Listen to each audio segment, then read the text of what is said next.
morning, and welcome to Health Talk here on AM 1270 and 96.5 FM KXBX. I'm Paul Thomas, and with us as always in the studio is Bill Kearney of Northlake Medical Pharmacies. And Bill, we're in the thick of the holiday season. Boy, here. we sure are. We just had a brunch over on Sunday at some people's homes, and then Monday night we had 30 people over at our house to see all of Dana's Christmas decorations, and now it's a viewing party. 9 Christmas trees. It looks like somebody threw up Christmas, but that's what my wife says in our front room too. But you know what she finally said last night? What was it yesterday? The 12th. She finally said, "I think I'm getting in the holiday spirit now." It took her till the 12th to get there. Well, I'm trying to. You know, it's been now this Dan is down with this flu-like symptoms, and I mean coughing and running a fever and unable to breathe very easily. So people that haven't got their flu vaccine shots, there's a rumor out now from Australia saying that the vaccine is only 10% effective. Wow. Wow. But anytime you can produce less viral objects out in that atmosphere when you have a cough or a sneeze, the better off everybody else will be. So we're still giving flu shots, and I would advise anybody that hasn't got a flu shot to get it. We're running kind of low, but we still are giving the flu shot. So we're really getting some people right now that are really getting the flu, that are really down, having difficulty, really a hard cough, the point that they feel like they've broken their ribs and just down, can't go to work, can't hardly get up.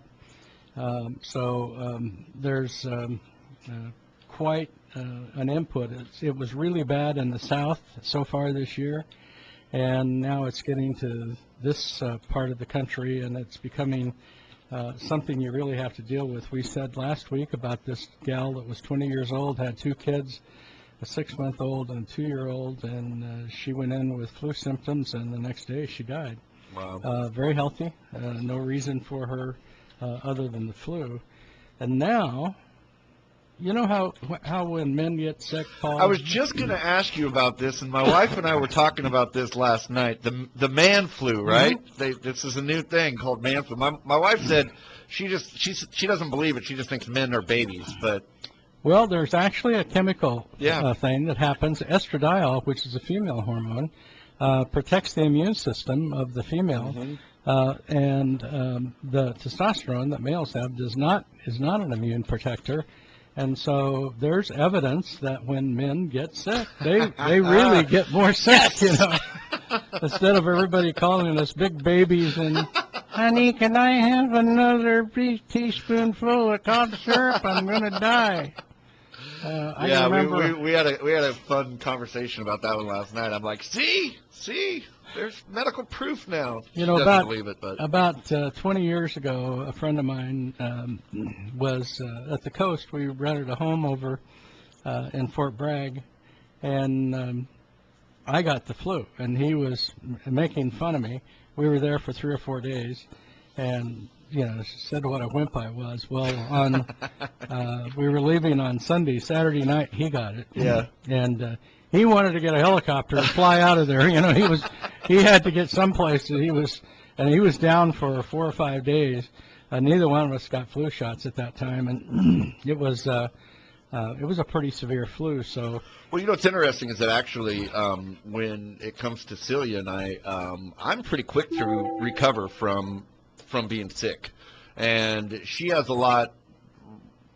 more difficult time. So in our case, it's kind of interesting because I seem to recover quicker than her, but it was nice to hear that there was some medical proof out there. Well, I think that because we're exposed every day to people that are sick, we develop some sort of immunity, but the concept of man flu, as commonly defined, is really potentially unjust.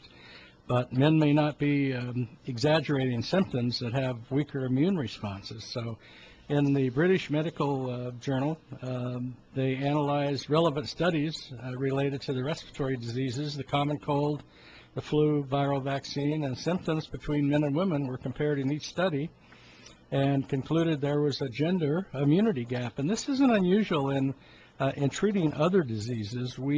There are diseases that are more common in men than women. Shingles is one of those, and immune system that may be naturally weaker than a woman's with some illnesses, especially respiratory diseases. Men are more susceptible to complications than women, and I see that in my practice every day. There's a lot more males that are on breathing machines and handheld nebulizers and things to expand your lungs than there are women. And that part of that is because of the hormonal difference in genders. The masculine hormone, testosterone, suppresses the immune system, while the estradiol for females is protective. So this certainly isn't definitive, and other scientists argue that's not enough evidence to conclude that. But I'm telling you, Paul, we can use this. Sure, we can. If we happen to get a torn fingernail or something like that, we could get a lot sicker than somebody else that has a hangnail. So there you go. See, there's benefits to energy conservation when you're laying on the couch, not getting out of bed. Receiving assistance with daily living could be a very emotional pickup for a man who's rarely sick. So a possible treatment for man flu, you know what it is? A man cave. Perhaps now's I think the that time. can cure all the ails and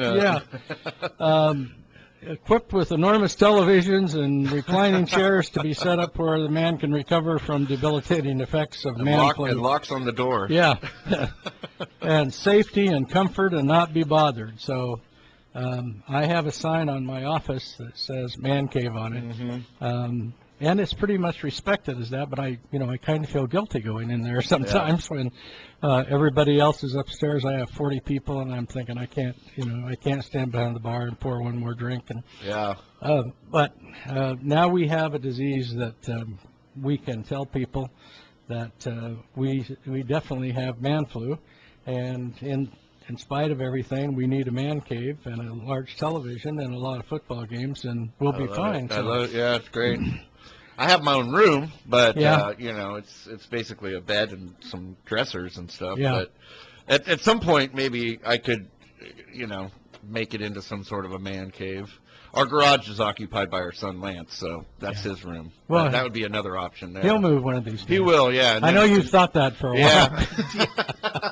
I don't know. I mean, he's got it pretty good out there, and he doesn't. He's got it pretty decent. No real incentive to get out of there. To go. Yeah, he's kind of got his little world going where it's pretty good for him right now. A lot of people's offspring is that way. Yeah.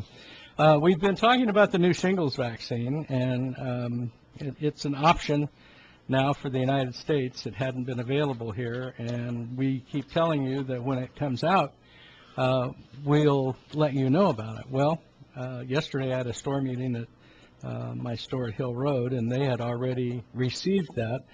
And so there's some disadvantages with this that I didn't really like to hear, and that is it can be painful. There is a definite reaction. The younger you are, they recommend this one at age 50 and above, where the other one was age 60 and above. The younger you are, the more severe the side effects can be. So if you're 50 years old, 50 and 60, about 76% of the people that get the vaccine have a pretty painful reaction that can last for a day or so. And then a headache and some muscle contractions and muscle aches, and also just can develop a small fever. So guess what I'm going to do before I start giving those shots? I'm going to have one of my pharmacists give me a shot today. Oh, really? Just to see what it's like. Well, I'm due. It's been 8 years since I had the Zostavax shot, so I'm going to have him give me a shot in the shoulder. This requires 2 shots. one at any time, and then 2 to 6 months later, the second shot. So it's not a live vaccine, it's an active vaccine. I'm not sure why the side effects are kind of severe for giving an immunization, but I'm going to find out. And then tomorrow morning I have to be in Ukiah to have one of my electronic keys programmed, and whether I'll be able to drive up there or not, I don't know. Maybe drive with one hand. I was going to say you can get it in your left arm and then maybe you drive with your right hand. But and then I'm having my teeth cleaned at 10:30. I ought to be in just wonderful shape for it. Sounds like a great day. And then Friday we have our Christmas party. So it's where are you doing your Christmas party this year? At Lake Event and Designs. Oh yeah. You told me about that. That's nice. We only have a small group, around 30 people. So.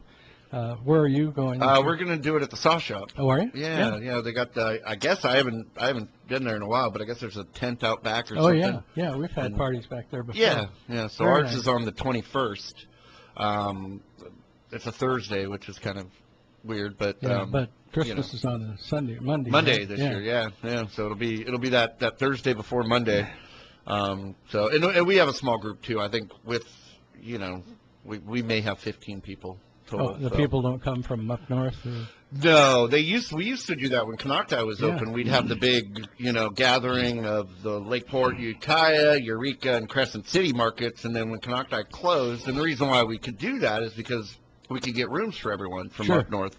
And then since Konocti closed, we haven't been able to do that. Now, we've gone up there a couple times, and they kind of do a Crescent City, Eureka blend still. But it's just, last year we had it up in Eureka, and I think that me, Alan, and one other person went out of everybody here. You know? And Celia didn't even go with me, and Alan's wife went, and this other guy, his wife went. So there was 5 of us total. So it's just easier to do it. Sure. Do it down here. And the South Shop's nice. It really got is. Really good food. We're doing like an appetizers and some wine and that kind of a thing, and play our gift game where we, the white elephant, I think they call it, or we're doing that too, everybody gets to steal everybody else's gifts, and so it'll be fun. We actually drew names, and then we're having a white elephant gift as well, and one of the stores didn't want to do a white elephant, and I said, why? Guess what? You're doing it. It was designed so you could have some fun. Come on. So I shouldn't say this too loud, but it's kind of funny because we do full-time and then part-time gifts. So we have a couple part-timers, and they're and so the full-timers kind of do the white elephant and the part-timers do the white elephant. Well, the 2 part-timer gifts are exactly the same, so it's fun to watch them fight over it's the exact same thing. You already know what they I know are, what they are because I went out and got them. So but we're not going to tell them. No. Hope they're not listening. Back on the shingles vaccine, we will start giving it. We don't know whether the insurance companies are going to pay for it or not. We know at this point Medicare does not pay for it, and they did not pay for Zostavax. I'm still giving Zostavax, and we're going to continue to give Zostavax because it's less expensive, and a lot of the Medicare D plans pay for Zostavax, which is the other shingles vaccine. The difference in this shingles vaccine is it's 95% effective. So many people I give shots to are very, very sensitive about a needle and very, very sensitive about pain. So the difference in immunity is 50% compared to 95%. And a much younger age can be given the vaccine. So we if you have private insurance, we'll probably have to get a prior authorization to have them pay for it, so it may be a little while before they approve it. If they approve it, and we do not know whether they're going to approve it or not. We assume that they will because they're having difficulty controlling shingles, and especially as you get older, it can be very, very expensive to go to the hospital and see a physician, and some people are bedridden with shingles. As many of you know, we never know what the trigger is for people to get shingles. If you've had chicken pox in the past, then you will have that virus inside of you, and at some point something activates that. And we never know what it is. Sometimes it could be sunshine, sometimes it can be stress. You could be out skiing and on a beautiful day and all of a sudden get it. It could be in your eyes, it could be in your head. Typically it's under the breasts or on the back. Those sores open up and it's just like a million root canals in your mouth. Those nerve endings become exposed and you're just debilitated. Just putting, if you're in front of a fan and the fan blows air on you, can just put you into orbit. Certainly wearing clothes, putting a shirt on or a blouse on can also generate a tremendous amount of pain because of the exposure to those nerve endings. So just want to let you know that vaccine is available. And again, it's around $300, where the Zostavax was around $200, I think $220, $225. Our big competitor in town, of course, is CVS. That's the way it is with almost any independent, even Safeway, which is right next door to them.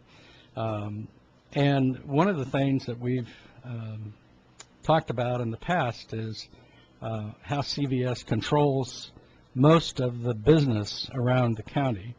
The county goes to them, the police department goes to them, part of the sheriff's department goes to them. Some of the bigger businesses, PG&E, phone company, they all have to go to CVS Caremark. They don't have to, but our county leaders and our city leaders have decided that that's the cheapest place for them to go. They recently bought Aetna, which means that they're going to be now the provider, they're going to be the PBM, the pharmacy benefit manager, and they're going to be the payer. So they have no middleman in between. And they just announced at the end of November that they will be seeing real-time visibility to medication costs at the point of prescribing in and out of the pharmacy. One thing that we have not seen in the past, and I have friends that work for CVS and worked for them in the past, is they have no idea when they fill a prescription if they make money on them or not. We are forced to fill a prescription being an independent pharmacy, whether we lose money or not. I just had somebody in 2 weeks ago and a week ago that got a flu shot that we lost $15.46 by filling the prescription, by giving them a shot. If we didn't give them that shot below our cost, we would be prohibited for filling any other prescriptions of any other medication under that insurance county program. And that becomes, you know, there's only 3 or 4 big programs left. So you take 25% of your prescriptions away because you won't sell your prescription below cost. And what we've told the people in the past is we can't fill it because your insurance company doesn't cover it.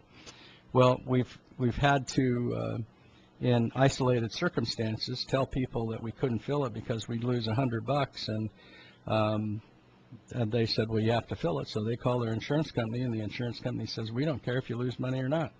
The more prescriptions you fill that you lose money on, the sooner we'll take over your business. So is that fair? Is it legal? No. But we're hoping that, and then we have another assessment on top of those that are called DIR fees. So direct and indirect remuneration. And 3 to 6 months after you fill that prescription, you could lose $100 on that prescription, and that's legal due to the Medicare D Act that took place a few years back. So now our competitors are going to be, when they're filling the prescription, they're going to have that cost information integrated into their computer when they fill a prescription, and they're going to find out how much money they make or lose on a prescription. Now, granted, it will be less money than we make or lose because they are huge and they control a good part of the market. But as I've told people many times, and since the Kmart pharmacy is closed, a lot of those people, because the files have gone to CVS Caremark, they feel like they have to go there. You do not have to go there. Excuse me. We can get that information from you from CVS Caremark, from your prescription and at Kmart in Lakeport, and transfer it over to our pharmacy, and it won't cost you any more than it did at Kmart. So just remember that you have your choice where you want to go get your prescription filled. And if you've been over there lately, and I'm not bad-mouthing CVS, but if you don't want to wait in line, if you don't want to wait an hour or 2 days for a prescription refill, come to North Lake Medical Pharmacy. We're still family-owned. We know your name when you walk in the door. Chances are we'll have your prescription refilled, and if you bring a new one in 30 minutes, you'll be out of there with your new prescription filled. So just want you to know that you have a choice, and you will see some things changing at CVS because they now know when they fill a prescription if they're making money or losing members. So for Caremark members, prescribers will be able to see the cost of drug based on their coverage, including their remaining deductible, which we already do that, as well as alternates to the medication if it's not covered. And all their pharmacies will have access to the formulas, as we do also. So you may see some things changing as the pharmacy benefit managers look to the future. The real-time benefit information is enabled through SureScripts, which is available to any of us that are providers or that have electronic health records. So a lot of people don't get their medication because of the cost. And we have realized lately how many people don't pick up their medications and don't get their medications, and certainly not refill them if they're too expensive. So when they have the opportunity to not take it, and especially with these new guidelines on the high blood pressure, hypertension, we see a lot of people choosing not to add more medication to them. Recently, we've had what we call medical therapy management, and we have to evaluate when the insurance company tells us that this prescription, this person or patient's prescription program, if they're a diabetic, is not on a statin. And then we have to go to the physician and say, CVS Caremark, SilverScript, Aetna, Blue Cross Blue Shield, whoever they are, operating engineers, has said you need to because you're a diabetic, you need to be taking another medication. You may not have high cholesterol, but in order to lessen your chances of getting high cholesterol because you're a diabetic, then you need to be on a statin. Well, not only do I have patients saying I'm not going to take a statin, we have physicians saying they don't need to be on a statin. We have to transfer that information to the insurance company, and then we try to close the claim, and they won't let us close it because we have to get a statin for that patient. Now, I'm not going to go to a physician and try to talk them into giving a person a statin when they don't have high cholesterol. They could be on a drug like gemfibrozol or femfibrozol that's for high triglycerides, which isn't, it's a form of fat, but it isn't cholesterol. So getting rid of the triglycerides is something that statins aren't just as effective as a drug like Lopid or gemfibrozol. So we're trying to convince the doctors, and we're writing back, the physician does not want that patient to be on a statin because his cholesterol levels, his HDL and his LDL are fine. It's his triglycerides that are not fine. And we have them on a drug for triglycerides, and that should be adequate without adding more medication. The more medication just causes more side effects, and the more side effects, of course, make you not want to take the medication, and especially if there isn't an indication about getting that medication or about getting that drug. So just keep in mind that sometimes we're asking you these things that aren't our choice to be asking you these questions, but are the choice of the insurance company, and they will not pay us if we don't go through this procedure. And we have what we call star ratings that they judge us by, and they judge our reimbursement by that. So our goal is to be a 5-point gold star, and we're about at a 2.5 because we have so many elderly. And the elderly people aren't supposed to take anything that slows down the central nervous system. So if you're after a sleeping pill, if you're after something for nausea, if you're after a tranquilizer or a sedative or anti-anxiety pill or an antidepressant, they're going to oppose paying for that because they think there's a criteria called the Beers criteria that they implemented into skilled nursing centers many, many years ago when I was doing skilled nursing, and they have implemented that in part of the Medicare D plan now too. So they're going to give you some flack if you want one of those medications. Now we all know that as you get older, you hurt more. You require pain medication where you didn't before. You require an anti-inflammatory where you didn't before. You may not, when you get to be 75 or 80 and you realize you have maybe 10 years left, you may be a little depressed, and you may have done everything you can to get out of depression, and that hasn't worked, so they put you on an SSRI or an antidepressant that has fewer side effects than the old-fashioned ones, and they don't want you to have it because it depresses the central nervous system, but mentally gives you a boost with serotonin levels.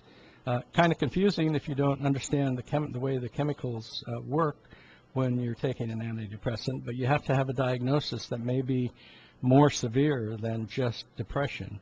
You know, it could be schizophrenia, or it could be any of those diseases that aren't as serious as that require medication to balance how you are chemically. So we're going to take a little break, and when we come back, we're going to go over melatonin again, what it does, and how some people are taking an overdose of melatonin. Have you been to the pharmacy recently where the employees know your name when you walk in the door and have your prescription refill waiting? If you answer no, then you probably haven't been to one of the Northlake Medical Pharmacies.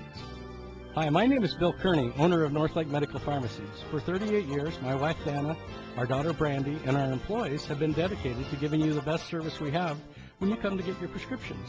We are a family-owned pharmacy, and our employees are members of the Northlake Medical Pharmacies family. We know you have a choice when you get your prescriptions filled, and we appreciate you making us your choice. You see, you are part of our family too. We truly care about your health and taking care of you when you aren't feeling well. We deliver your prescriptions free when we know ahead of time and do the best we can to take care of you and your family. Northlake Medical Pharmacies with 2 locations for you, on Hill Road across from Sutter Lakeside Hospital and 347 Lakeport Boulevard outside the Bruno Shop Smart in Lakeport. This is the Caltrans Road Information Bulletin for Lake and Mendocino County State Highways for the week beginning Friday, December 8th. In Lake County on Route 20 near Foothill Drive on the 11th, a company might cause 5-minute delays. And on 175 near Arroyo Vista Road, weekdays you might see 5-minute delays. In Mendocino County on Highway 101 south of Monica Lane, expect a couple stops. And south of the Dora Creek Bridge, expect 10 and 5-minute delays. On Route 128 near Philo on the 12th, a company could cause 5-minute delays. On 162 west of Pukini, weekdays expect 10-minute delays. On 175 near the Lake County line, expect 10-minute delays. And on 271 near Marion Lane on the 12th, expect a 5-minute delay. And that wraps up the bulletin. Please remember to check your route before you go, online via Quick Map or by calling 1-800-GAS-ROAD. Please be safe out there and drive for the conditions on the road.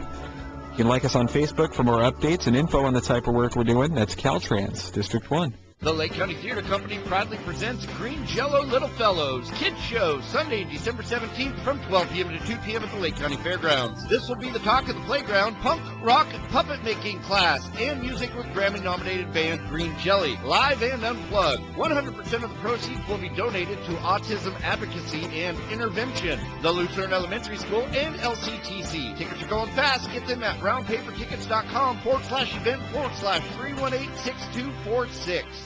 Raising your family, tending to your animals, growing your own produce, preparing for the seasons, living the country life. Hi, I'm Jody Henke, host of Living the Country Life. Catch me every Monday through Friday at 9:35 a.m. and 4:35 p.m. for ideas and inspiration for your place in the country. That's Living the Country Life here on AM 1270 and 96.5 FM KXBX. We bring the community closer together, supporting business in every way. We're helping make your dreams come true, working hard for you.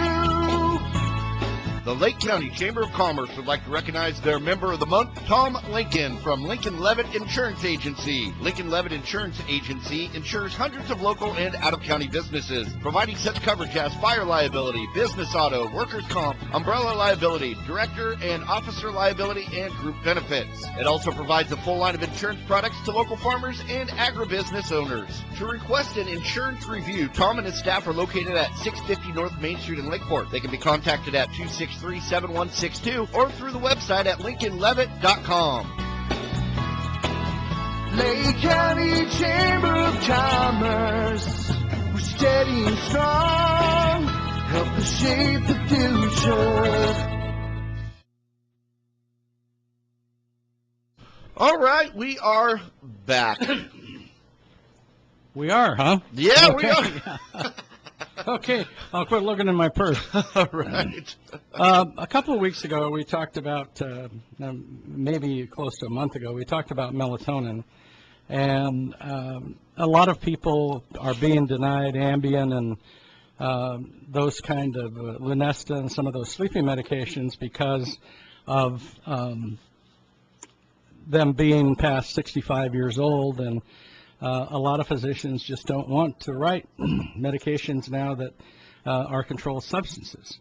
So melatonin, you've probably heard about, is a naturally occurring hormone in the body that helps regulate the sleep cycle, circadian rhythm, and which tells you what time it is to go to bed.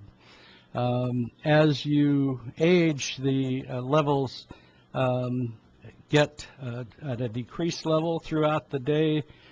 They increase and decrease, and typically they rise through the evening and stay elevated overnight, and then they allow a person to sleep, and in the morning the levels drop back to allowing a person to wake up. A lot of people that are on the graveyard shift take that because they get home. I used to work in a tire factory when I was in college from 11 at night till 7 in the morning. And, of course, I had an 8 o'clock class, so I didn't take any melatonin, and I don't even think they had it back in those days. And but a lot of people that do that and shift from graveyard to days and different shifts, they go back to melatonin when they're not in the daytime, when they're sleeping during the day. It's produced in the body, but you can acquire minimal amounts from food. Some vegetables and fruit contain small amounts, and it's also available as an over-the-counter supplement. Taking that may help alleviate insomnia and sleep-related problems, and some people take melatonin supplements while traveling to reduce jet lag. Now, there's one coast that it works on, and the other one it doesn't, and I think it's going to the East Coast, but I'm not sure. If if any of our listeners, 263-5252, if you know what direction that is, let us know.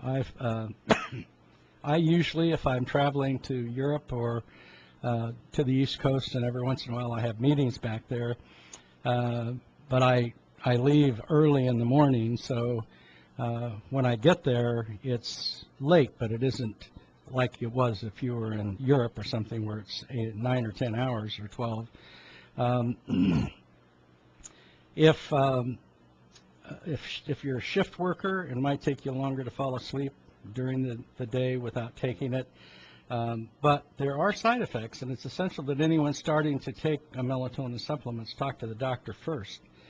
And the symptoms of an overdose vary from person to person. So, I mean, you can take 2 milligrams, 3 milligrams, 5 milligram, and I think there is a 10 milligram. Some people find too much might actually cause them to be more awake, which is the opposite of the reason they take it. Others find that taking too much melatonin causes them to feel extremely sleepy during unintended times or cause intense dreams or nightmares. I have talked to some of the people that have the nightmares, and they're rather graphic.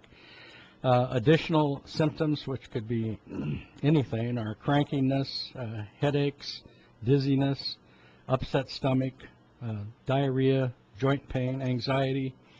I may get that from the shingle shot this afternoon. We'll see. I don't know. So we will see. If I call you and tell you I'm just not going to be here next week, then and people with high blood pressure or taking medications that lower blood pressure should really speak to their doctor before taking it. So, the blood pressure medications may decrease the natural production of melatonin, which may prompt them to take it to offset that imbalance. But it can cause changes in blood pressure, including unsafe and unexpected spikes.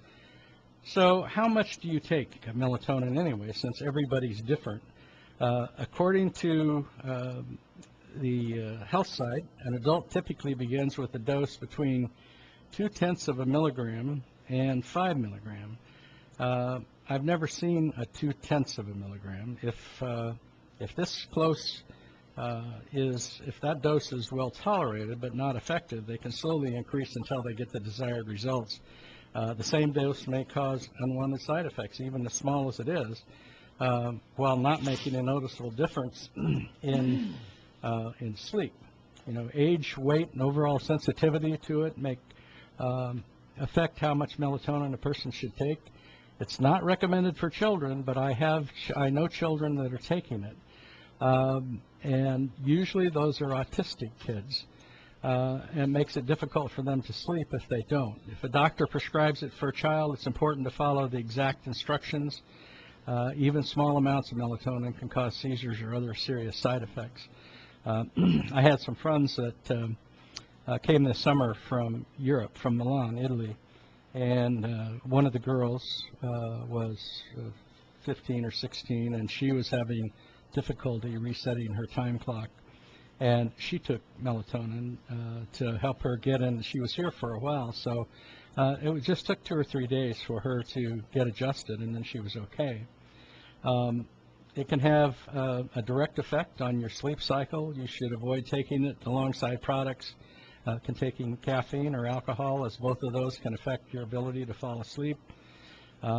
Anyone who's taking other medications should discuss the side effects with their physician or pharmacist, even over-the-counter medication. So birth control can cause the body to produce more melatonin. Taking a supplement may cause levels of melatonin to increase too much, producing these unwanted side effects. So immune suppressors, such as things for HIV, chemotherapy, some blood thinners may also react. So melatonin may intensify the effects of some blood thinners, causing excessive bleeding. So many people assume natural sleep elements or supplements such as melatonin are always effective. They aren't. We've talked about this before. Just because it's an alternative substance doesn't mean that it is safe. If it's over-the-counter, there could be just as many side effects as there are with prescription medications. You should report any unwanted side effects from melatonin to your doctor as soon as possible. That could be extremely high blood pressure, it could be shortness of breath, it could be sudden chest pains. If you're treating an overdose, it'll depend on the severity of the symptoms. A doctor will focus on stabilizing the person's condition if it's severe. If it's chest pain or trouble breathing, that may require additional medical interventions. In most cases, you just reduce the amount you're taking or stop taking it until it seems safe to take it. If a person has to stop using it because of side effects, a doctor or sleep specialist may be able to recommend some other methods. Some people find it more effective to help them fall and stay asleep and throughout the night than others. And some people may not tolerate even small doses. I had a person that was taking 10 milligram that was a very good friend of mine and did it for 3 or 4 years. It's not likely that you're going to have a medical emergency, or on the other hand, children are more likely to experience severe medical issues when they take it because of their weight and their development, mentally as well as physically. So just be aware that just because it's an over-the-counter medication, it isn't going to be completely safe. And people do have a problem with overdosing depending on their chemical makeup and their stability when it comes to mental or physical. Excuse me. SAD. You know what SAD is, Paul? Seasonal affective disorder. Yeah, and I wouldn't think that we would be having, and usually it's places where the sun isn't shining, and usually winter months when people get it. And it's a real disease. It's a real symptom. And because we've had so much warm temperature and also a cold temperature, but we've had a lot of sunlight, it isn't as dominant here as it would be in Portland, Seattle, Alaska. Feeling depressed most of the day, nearly every day, losing interest in activities you once enjoyed, having low energy, having problems with sleeping, experiencing changes in your appetite or weight, feeling sluggish, having difficulty concentrating, feeling hopelessness or worthless, having influent or frequent thoughts of death or suicide. Sounds like things my dad caused me when I was growing up, and it's easily at this time of year because it's such a festive time of year. And if you watch the Hallmark Channel, everybody, everybody falls in love. Everybody. It always works out. There's snow falling in L.A. on Christmas Eve. Oh, yeah. And, it just isn't like that. And if that's what you're expecting, I'm not saying it doesn't happen, but it's not as frequent as what you see during the holiday season when it comes to Christmas shows. A lot of people oversleep. I can't imagine what it would be like to be retired. Because how would you even know what day it was when you woke up in the morning? I have my day all planned the day before, and I'm hurrying to organize things so I can make that plan function. Some people that, other than doctor's appointments, which is not infrequent at our age, really find it difficult to tell whether it's the weekend, whether it's during the week, or what day it is. And many people, I had a friend the other day that had retired from a pretty stressful job, and the husband said, I don't know what happened to her. She's been retired and she just sleeps all day. And not that there was anything wrong with that, but when you're used to the stress of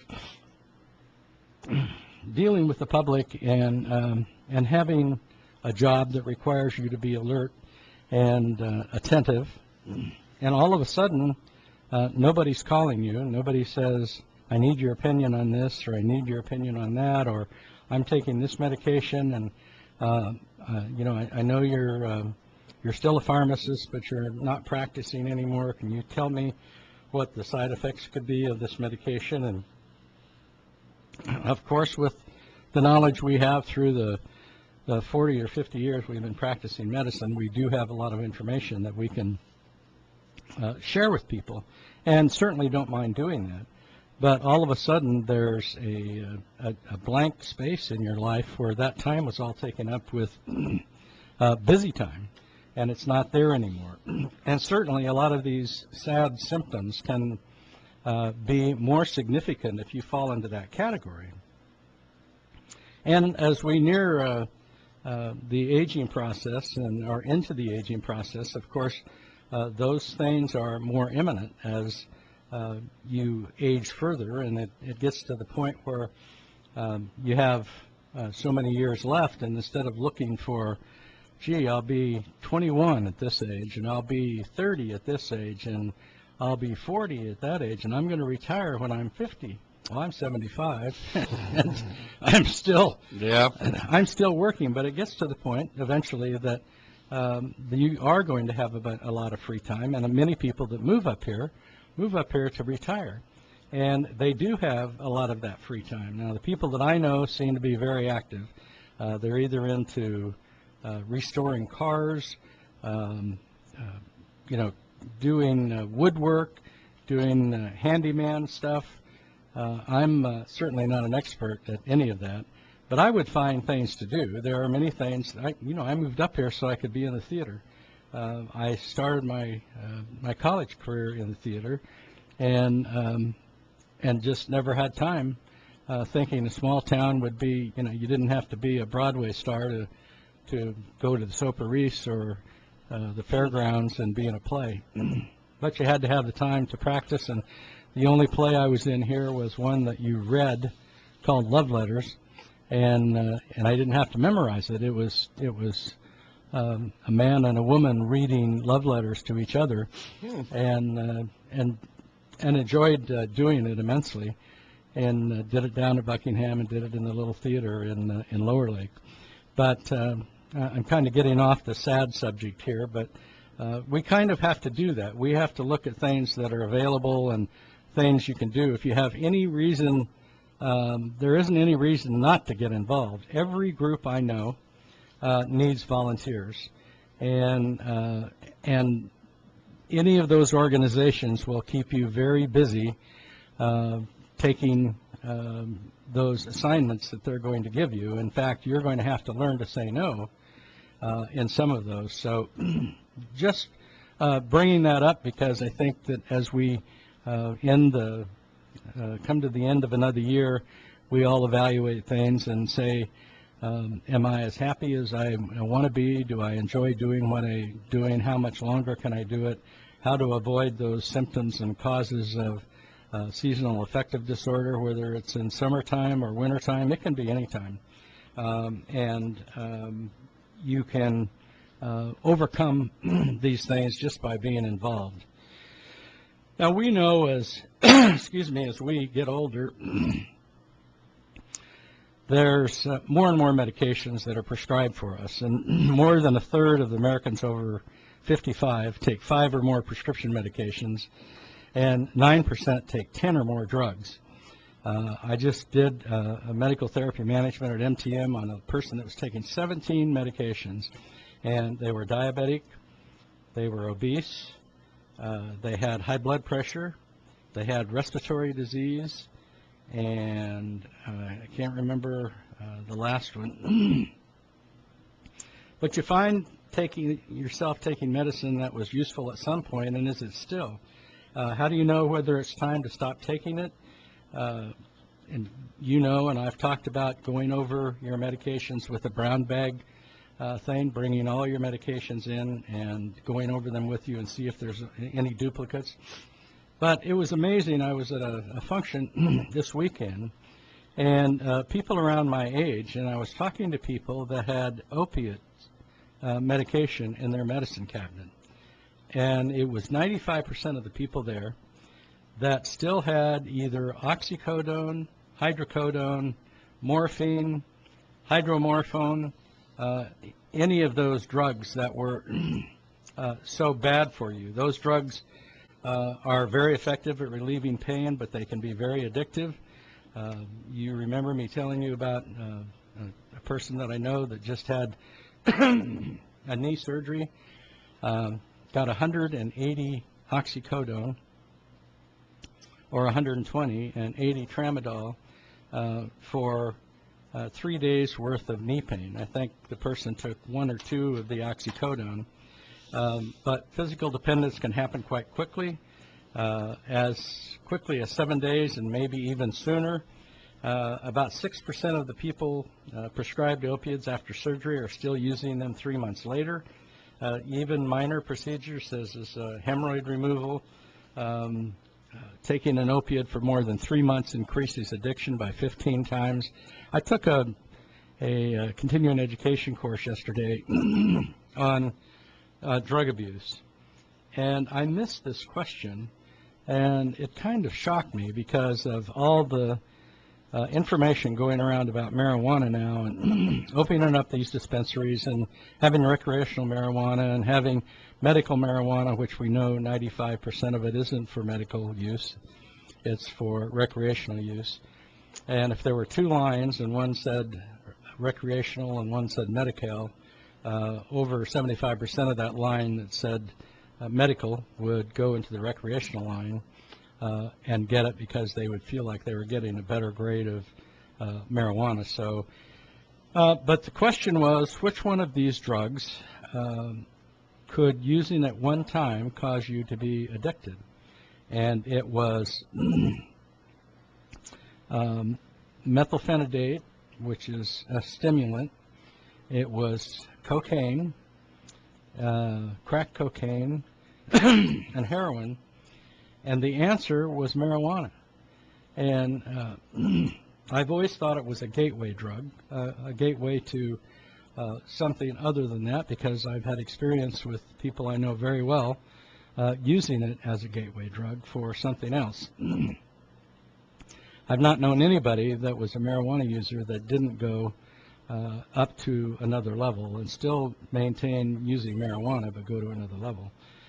This was through a health publisher that set out this exam. It was a 2 hours worth of continuing education for pharmacy, but I was shocked that that was the answer.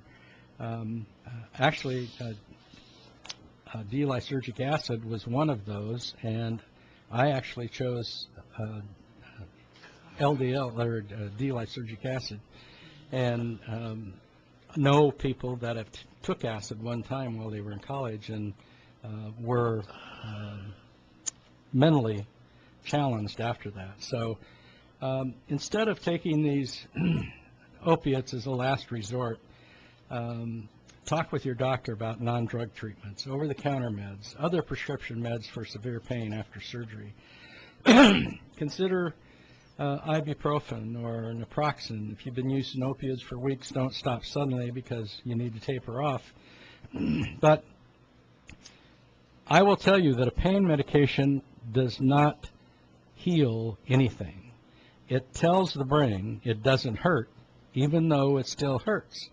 An anti-inflammatory, like a steroid, like cortisone or prednisone, or which are anti-inflammatories, or non-steroidal anti-inflammatories, actually treat the reason that you're having the pain. So if you've been using opiates for a long period of time and you know you need to taper off of them, because you go to your doctor because you don't want to hurt, not because you hurt, but because you don't want to hurt. You're not aware that you've been on this drug for 2 or 3 years, and if you quit taking it, you're not going to hurt much worse than you did before. It's just that you, in your mind, believe me, I've had 9 surgeries, in your mind you think you are going to hurt, so you just continue to get that prescription filled, and the doctor continues to write for it. So the one condition that's different from that is if you are in chronic terminal pain, and we don't want you to hurt. If you have stage 4 cancer, the chances are you're not going to make it, and there's no reason the quality of life ought to be deterred because you can't take opiates. So in situations like that, you will find oncologists that will continue to write you the prescriptions. If you don't have a diagnostic use for it, other than just aches and pains from arthritis as you're older, you're probably going to have to go without the opiates and have to take anti-inflammatories, which help. The other drug that we use, we find out that we use more than we're supposed to, are the PPIs. Those are the proton pump inhibitors like Prilosec and Prevacid and Nexium that are supposed to be for short-term use of heartburn. They're the most overabused drug there is, not because you get high, but because you can eat or drink almost anything you want and it not bother you. Now, many of you know that I have been on this since I had colon cancer, and my gastroenterologist said you should continue to take this because of the acidity.